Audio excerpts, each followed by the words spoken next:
Hi ನಮಸ್ಕಾರ ನನ್ನೆಲ್ಲ ಪ್ರೀತಿಯ ಕನ್ನಡಿಗರಿಗೆ ಈ ನಿಮ್ಮ ತಿಪ್ಪೇಶ್ ಕನ್ನಡಿಗನ ಕಡೆಯಿಂದ. ಸೊ ಈ ದಿನ ಮಾತಾಡ್ತಕ್ಕಂಥ ಸುದ್ದಿ ಏನಪ್ಪ ಅಂತಂದರೆ, ಸೊ ಇದೇ ಜೂನ್ 26ಕ್ಕೆ ಒಂದು ಭಾರತ ದೇಶದ ಕ್ರಿಕೆಟ್ ತಂಡದಲ್ಲಿ ಒಂದು ಅದ್ಭುತ ನಡೆಯಕ್ಕೆ ಹೋಗುತ್ತೆ ಅಂತ ಹೇಳ್ಬೋದು. ಏನಪ್ಪ ಅಂತಂದರೆ, ಅತಿ ಕಿರಿಯ ಭಾರತೀಯ ಕ್ರಿಕೆಟಿಗನಾಗಿ ಸೊ ನಿಮ್ಮೆಲ್ಲರ ಪ್ರೀತಿಯ ಬಿಹಾರದ ಹುಡುಗ ವೈಭವ್ ಸೂರ್ಯವಂಶಿ ಐರ್ಲೆಂಡ್ ವಿರುದ್ಧ ಪಾದಾರ್ಪಣೆ ಮಾಡ್ತಾ ಇದ್ದಾರೆ. ಸೊ ಮೇ ಬಿ 99.99% ಅವ್ರು ಓಪನಿಂಗ್ ಬ್ಯಾಟ್ಸ್ಮನ್ ಅಭಿಷೇಕ್ ಶರ್ಮಾ ಜೊತೆ ಬರ್ತಾರೆ ಅಂತ ನಾನು ಅಂದ್ಕೊಂಡಿದ್ದೀನಿ. ಸೊ ಬಟ್ ಗೊತ್ತಿಲ್ಲ ಏನಾಗುತ್ತಂತ. ಸೊ ಐರ್ಲೆಂಡ್ ವಿರುದ್ಧ ಅವರು ಪಾದಾರ್ಪಣೆ ಮಾಡ್ತಾರಂತಂದೇಳಿ ಆಯ್ಕೆ ಸಮಿತಿಯವರು ಅವ್ರನ್ನ ಸೆಲೆಕ್ಷನ್ ಮಾಡಿದ್ದಾರೆ. ಸೊ ಅದೇ ರೀತಿಯಾಗಿ ಶ್ರೇಯಸ್ ಅಯ್ಯರ್ನ ಕ್ಯಾಪ್ಟನಾಗಿ ಸೆಲೆಕ್ಷನ್ ಮಾಡಿದ್ದಾರೆ.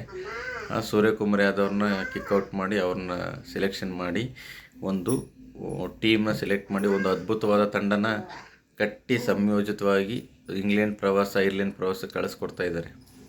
ನೋಡಿ, ಪ್ರತಿಭೆ ಯಾರಪ್ಪನ ಸೊತ್ತು ಅಲ್ಲ. ಸೊ ತನ್ನಲ್ಲಿರ್ತಕ್ಕಂಥ ಪ್ರತಿಭೆನ IPLಲ್ಲಿ ಅನಾವರಣ ಮಾಡಿದ್ದಕ್ಕೆ ಮತ್ತು ಅಂಡರ್-19 ವರ್ಲ್ಡ್ ಕಪ್ ಫೈನಲ್ ಮ್ಯಾಚಲ್ಲಿ 175 ಹೊಡೆದು ಅನಾವರಣ ಮಾಡಿದ್ದಕ್ಕೆ ಈ ಇಂಡಿಯನ್ ಸೀನಿಯರ್ ಟೀಮ್ಗೆ ಈ ಒಂದು ನಮ್ಮ ವೈಭವ್ ಸೂರ್ಯವಂಶಿ ಅವರು ಬರ್ತಾ ಇದ್ದಾರೆ. ಸೊ ಸಚಿನ್ ತೆಂಡೂಲ್ಕರ್ ನಂತರ ಸುಮಾರು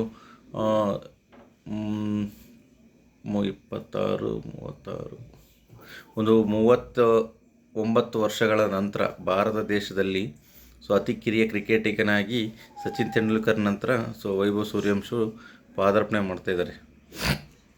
ನೋಡಿ, ಎಷ್ಟೊಂದು ಅದ್ಭುತವಾದ ಒಂದು ಕ್ರಿಕೆಟಿಗ ಅಂತಂದರೆ, ಸೊ ತಾನು ಎದುರಿಸಿದ ಮೊದಲ IPL ಬಾಲಲ್ಲೇ ಸಿಕ್ಸರ್ ಬಾರಿಸಿದ ಕ್ರಿಕೆಟಿಗ. ಸೊ ಭಾರತೀಯ ಕ್ರಿಕೆಟಿಗರಲ್ಲಿ ಅತಿ ಕಡಿಮೆ ಬಾಲಿಗೆ ಸೆಂಚುರಿ ಬಾರಿಸಿದ ಭಾರತೀಯ ಕ್ರಿಕೆಟಿಗ. ಸೊ ಅಂಥ ಒಂದು ಕ್ರಿಕೆಟಿಗ ಸೊ ಅತಿ ಬೇಗನೆ ಇಷ್ಟು ಬೇಗ ಬರುತ್ತೆ ಅಂತ ನಾವು ಅಂದ್ಕೊಂಡಿರಲಿಲ್ಲ.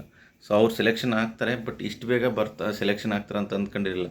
ಸೊ ಅಂಥ ಒಬ್ಬ ಅದ್ಭುತ ಕ್ರಿಕೆಟಿಗ ವೈಭವ್ ಸೂರ್ಯವಂಶಿ ಭಾರತೀಯ ಕ್ರಿಕೆಟ್ಗೆ ಸೆಲೆಕ್ಷನ್ ಆಗಿದ್ದಾರೆ. ಅವರು ಪ್ಲೇಯಿಂಗ್ ಲೆವೆನಲ್ಲಿ ಆಡ್ತಾರೆ. ಸೊ ಅದ್ರ ಜೊತೆಗೆ ಒಂದು ಇತಿಹಾಸ ಸೃಷ್ಟಿ ಮಾಡ್ತಾರೆ.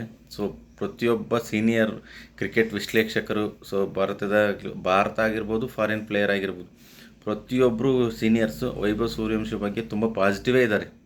ಸೊ ಅವರು ಪ್ರತಿಯೊಂದು ದಾಖಲೆನೂ ಮುರಿತಾರೆ. ಸೊ ದಾಖಲೆಗಳ ಹಿಂದೆ ಅವ್ರು ಹೋಗಲ್ಲ, ದಾಖಲೆನೇ ಅವ್ರ ಹಿಂದೆ ಬರುತ್ತೆ ಅಂತಂದೇಳಿ ಸೊ ಹೇಳ್ತಾನೇ ಇದ್ದಾರೆ. ಅಂತಹ ಒಂದು ದಾಖಲೆ ಮಾಡೋದಕ್ಕೆ ಈ ನಮ್ಮ ವೈಭವ್ ಸೂರ್ಯವಂಶಿ ಅವರು ರೆಡಿಯಾಗಿದ್ದಾರೆ. ಸೊ ರಾಜಸ್ಥಾನ್ ರಾಯಲ್ಸ್ನ ಒಂದು ಅದ್ಭುತ ರಾಜ ಈಗ ಭಾರತ ಕ್ರಿಕೆಟ್ ತಂಡಕ್ಕೆ ಆಯ್ಕೆಯಾಗಿ ರಾಜಾದಿರಾಜ ಆಗಬೇಕಂತಂದೇಳಿ ಹೊರಟಿದ್ದಾರೆ. ಈ ವರ್ಷದ most valuable player in IPL. So man of the series in IPL. So highest 65 sixes ಹೊಡೆದು ಪ್ರಪಂಚದ ಯಾವ ಕ್ರಿಕೆಟಿಗನೂ IPLಲ್ಲಿ ಹೈಯೆಸ್ಟ್ ಸಿಕ್ಸ್ ಹೊಡೆಯೋಕ್ಕಾಗಿಲ್ಲ. ಸೊ ಅಷ್ಟು ಸಿಕ್ಸು ಹೊಡೆದಿದ್ದಾರೆ. ಸೊ ಕ್ರಿಸ್ ಗೇಲ್ ನಂತರ ಸೊ ಅಷ್ಟೆಲ್ಲ ದಾಖಲೆ ಮಾಡಿದ್ದಕ್ಕೋಸ್ಕರ ಸೊ BCCI ಮತ್ತು ಭಾರತೀಯ ಕ್ರಿಕೆಟ್ ನಿಯಂತ್ರಣ ಮಂಡಳಿ ಆಯ್ಕೆ ಸಮಿತಿ ಅಧ್ಯಕ್ಷರು ಇಂಡಿಯನ್ ಟೀಮ್ಗೆ ಇವ್ರನ್ನ ಸೊ ಕರೆಸ್ತಿದ್ದಾರೆ. ಸೊ ಅವ್ರಿಗೆ ಆಲ್ ದ ಬೆಸ್ಟ್. ಸೊ ನಮ್ಮ ಒಂದು ನಿರೀಕ್ಷೆ ಏನಪ್ಪ ಅಂತಂದರೆ, IPLಲ್ಲಿ ಯಾವ ರೀತಿ ಒಂದು ಅದ್ಭುತವಾದ ಆಟ ಆಡಿದರೋ ಅದೇ ರೀತಿಯಾಗಿ ಇಂಟರ್ನ್ಯಾಷನಲ್ ಮ್ಯಾಚಲ್ಲಿ ಆಡಿ ಸೊ ಅವರ ಒಂದು ಪ್ರತಿಭೆ ಸಾಮಾನ್ಯದ್ದಲ್ಲ, ಅಸಾಮಾನ್ಯದ್ದು ಅಂತಂದೇಳಿ ಅವ್ರು ಪ್ರೂವ್ ಮಾಡಲಿ ಅಂತ ಹೇಳ್ತಾ ಈ ನಾನು ಒಂದು ಮಾತು ಮುಗಿಸ್ತಿದ್ದೀನಿ.